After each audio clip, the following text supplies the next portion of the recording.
Hello!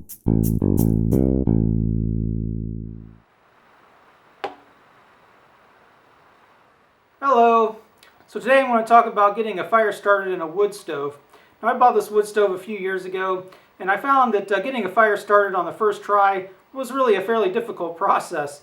And the reason for that really boils down to air humidity. So I live in the Pacific Northwest where during the wintertime the temperatures generally are just above freezing and the air humidity is pretty close to 100% every day during the winter. So that creates a real challenge to get a fire going. Now, also I'm in a shop here that's drafty, it's not insulated, and I don't run this stove overnight, so generally when I get a fire started in here, I'm starting with the cold stove and really damp air, and any of the fire starting materials will tend to absorb the moisture, and that creates a real challenge to getting a fire going. Now I could use fire starters, but any wax-based fire starter could potentially leave residue in the chimney, and anyway, I just prefer to use natural materials. So I started experimenting with different methods of fire building, and I came out with something that works really well, so I thought I'd demonstrate that today. Okay, so before I get started, let me talk about some of the principles I have in mind when building a fire in this stove. So the first one has to do with material. You want to have material that's as dry as possible. I already mentioned that my material is going to have some level of humidity in it because of absorption through the air. But of course, I'm not going to be using green wood, and I'm not going to be using wood that's been sitting out in the rain. So always use wood that's as dry as possible for your environment. Now the next principle has to do with concentrating heat. So you want to really concentrate heat as much as possible in as small of an area as possible. And you also want to maximize oxygen. So you don't want to do anything to block the airflow that would reduce the oxygen in the fire to get it started.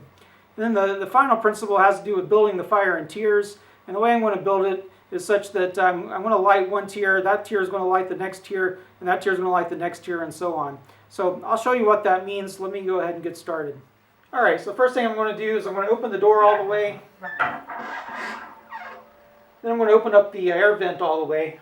On my stove is this little guy here. That comes all the way out, so that's going to maximize the amount of oxygen that's available for the fire inside the stove. Okay, so the next thing I'm going to do is I'm going to build basically a U-shape inside of the stove. That's going to help to insulate the fire. It's going to concentrate the heat in a small area while still providing enough airflow to keep it oxygenated. Now I'm using wood that's split. That's because there's no bark on this side of the wood. So besides providing insulation, once the fire gets going, this insulation is also going to be fuel for the fire. And bark tends to absorb more moisture.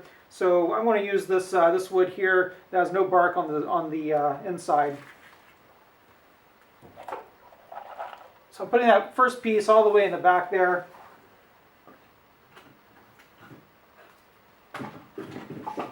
Now I have two more pieces of split wood.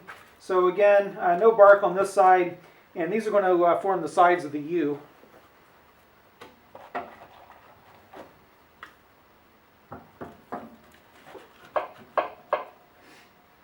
So basically just have one on each side and then one piece of wood in the back.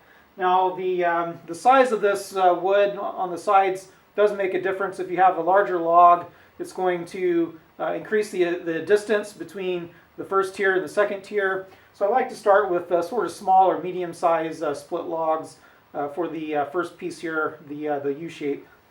Okay, now that the U-shape is in place, I'm going to start adding kindling. Now what I like to do, I like to use something that's very easily started. In this case I'm going to be using this packing paper. I do a lot of shopping through Amazon and I get this stuff for free.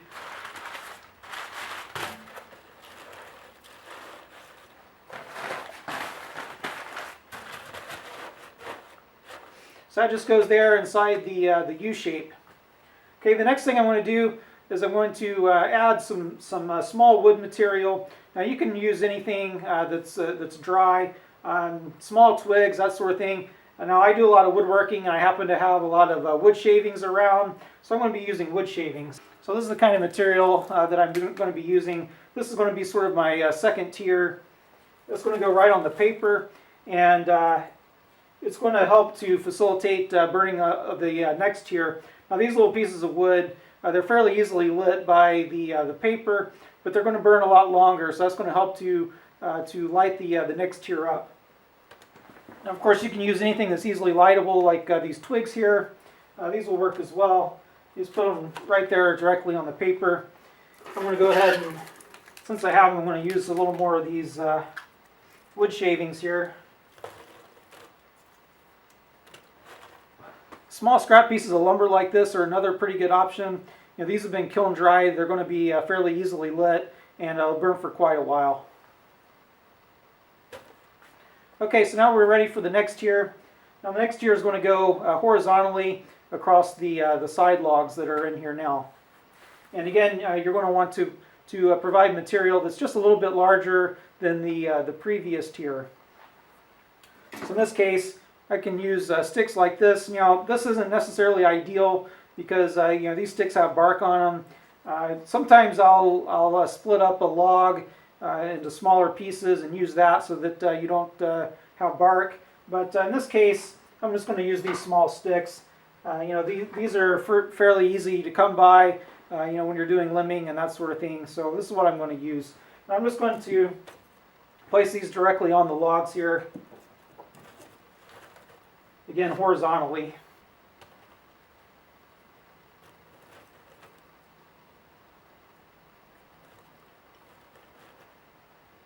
Okay, so that's looking pretty good there. About ready to light this fire up. So just want to mention one thing. So I have a high efficiency stove, and a lot of people will tell you that in order to start getting the air flowing and to get a nice draft, you want to light a piece of paper toward the back of the stove so that you can start getting heat up the chimney, and that'll draw air in. Now this high efficiency stove, that doesn't really make sense because I actually have a baffle that goes from the front of the stove all the way to the back of the stove up here, which helps to facilitate reburn. So adding you know, lit paper in the back doesn't help me at all. So I'm just going to go ahead and light it from the front. That works just as well for me, and it's a little bit more convenient. Okay, so now you can go ahead and start building the next tier, but you have to use some caution. If you add too much wood without allowing for enough airflow, you'll smother the fire and you'll end up having to relight it again. So I'm going to go ahead and light this guy up now, and once the fire gets going, I'll go ahead and start adding the next tier of wood. I'm just lighting the paper. I'm going to light it in several different areas, just so that if one side goes out, then the fire will continue to burn.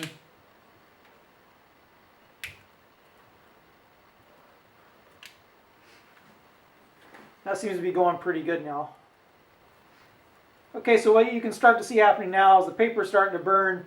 That paper in turn is burning the smaller twigs and the wood shavings.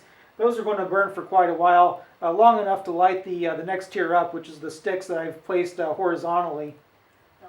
Now once those sticks start to catch, I'll go ahead and add the next tier up, which will be a little bit larger diameter wood, and then I'll go ahead and add the next tier and so on. Okay, the fire's going pretty good now, and you can start to see that as the paper burns, it's letting more oxygen in so that you have a pretty good airflow.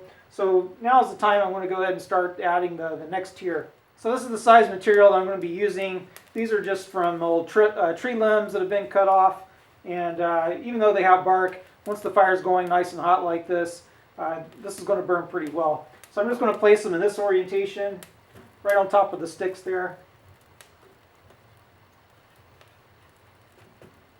And so you can kind of see the reason for adding the sticks in this horizontal orientation is they provide sort of a platform for the next level up.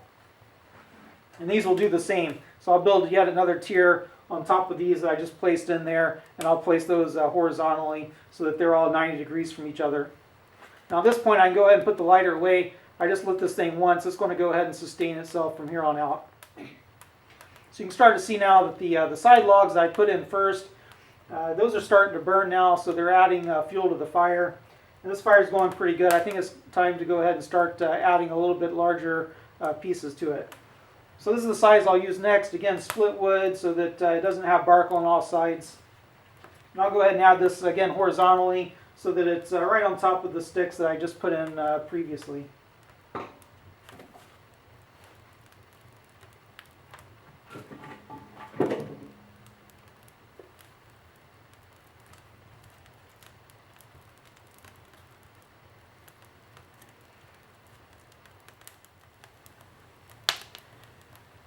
Now you probably can't hear it, but I'm hearing a lot of sizzling, which means that some of the wood that I have inside of here isn't completely dry. There's still some level of moisture in the wood.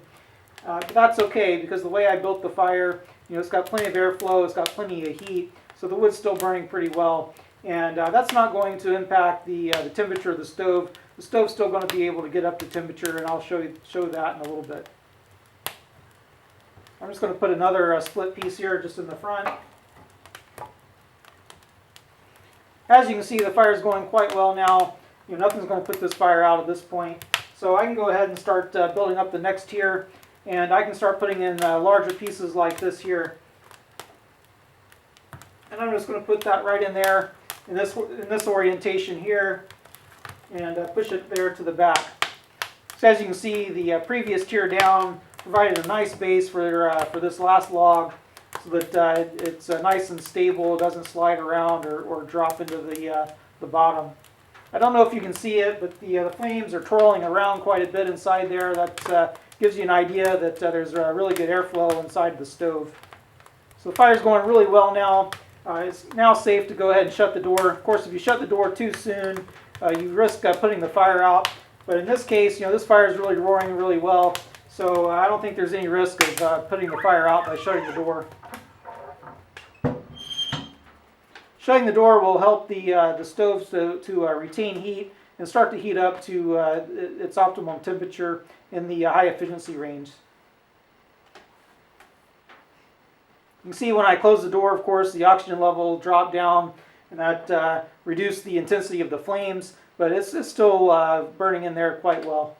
Okay, so I have a thermometer on top of the stove, and this lets me know not just the temperature of the stove, but also how efficient this stove is running. So I just shut the door about a minute ago, and when I shut the door, the needle was in the lower yellow area. Now it's creeping up into the green. So when it's in yellow, that means that you risk creating creosote in the chimney. In the green area, the efficiency is maximized. The temperature is hot enough so that creosote's not a problem, and you have the reburners working as they should in the high efficiency stove. Now you want to stay in that green area, so to do that you want to modulate your air intake by moving the valve in and out, so that if it starts to get too hot, you close the valve, and it starts to get too cool, you open the valve. And of course, if the stove gets into the red area, that means that the stove is getting too hot, and you definitely want to cut off the air there. You don't want to damage your stove by making it too hot. Okay, so that's basically it. As you can see, the fire is going really well now. It's totally self-sustained. Only had to light it one time, and it only took a few minutes to get the stove up to operating temperature in the maximum efficiency range. So we're good to go at this point. I could add a little bit more wood if I wanted to burn a little longer, and from here on out I'll just keep an eye on the temperature, make sure it doesn't get too hot or too cool. So anyway, that's my method for making a fire in the wood stove. Seems to work pretty well for me, and hopefully it works well for you as well. And thank you for watching.